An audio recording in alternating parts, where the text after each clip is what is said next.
Hello बच्चों, कैसे हो? बढ़िया। आप बढ़िया तो मैं भी बढ़िया। और पढ़ाई कैसी चल रही है? बढ़िया। आपकी बढ़िया चल रही है तो मेरी भी ठीक ठाक ही चल रही है। चलो देखते हैं, आज की पढ़ाई शुरू करते हैं जल्दी से।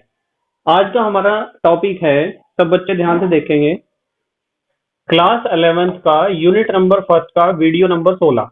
और आज का हमारा टॉपिक है मोलरता व शक्ति में संबंध।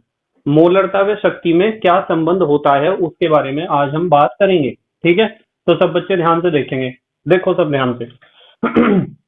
यदि आपको मोलरता और शक्ति में संबंध निकालना है तो आपको पहले तो मोलरता का फार्मूला लिखना पड़ेगा, फिर शक्ति का फार्मूला लिखना पड़ेगा, फिर दोनों में हम निकाल लेंगे संबंध कि क्या संबंध आया। तो स्टार्ट करते हैं। बेटे, मोलरता का फार्मूला क्या होता है?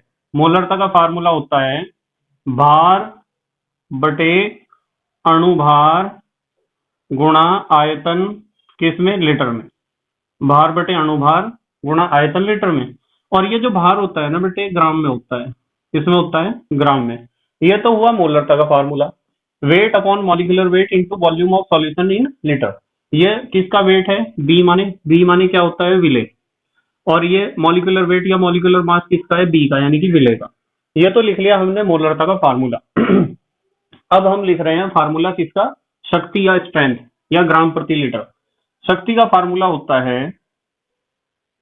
विलेय का भार ग्राम में बटे विलयन का आयतन लीटर में।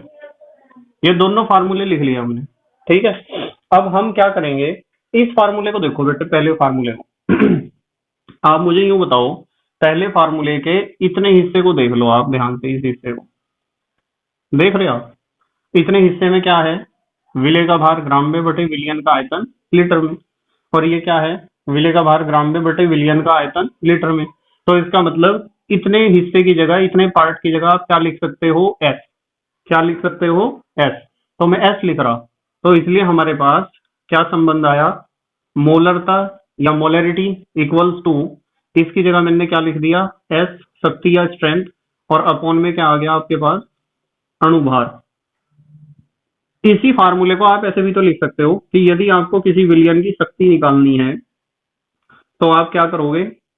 उसकी मोलरता को किससे गुणा करोगे? उसके अणुभार से। यदि आपको किसी विलयन की शक्ति निकालनी है, स्ट्रेंथ निकालनी है, या उसकी सांद्रता ग्राम प्रति लीटर में निकालनी है, तो आप उसकी मोलरता लिखो और मोलरता को किससे गुणा कर दो? उसके अणुभार से या मॉलिक्यूलर वेट से या मॉलिक्यूलर मास से। तो ये हमारा संबंध निकल के आया। इस संबंध को ध्यान रखना है सब बच्चों को। एस का मतलब बताओ क्या है? एस का मतलब है शक्ति या स्ट्रेंथ या ग्राम प्रति लीटर में सांद्रता। एम का मतलब क्या है? एम का मतलब है मोलरता। और एम बी का मतलब क्या है? मॉलिक्यूलर वेट या अणुभार, किसका? विलेय का। एस का मतलब आपको बताया, एस का मतलब है शक्ति या स्ट्रेंथ। एम का मतलब क्या है?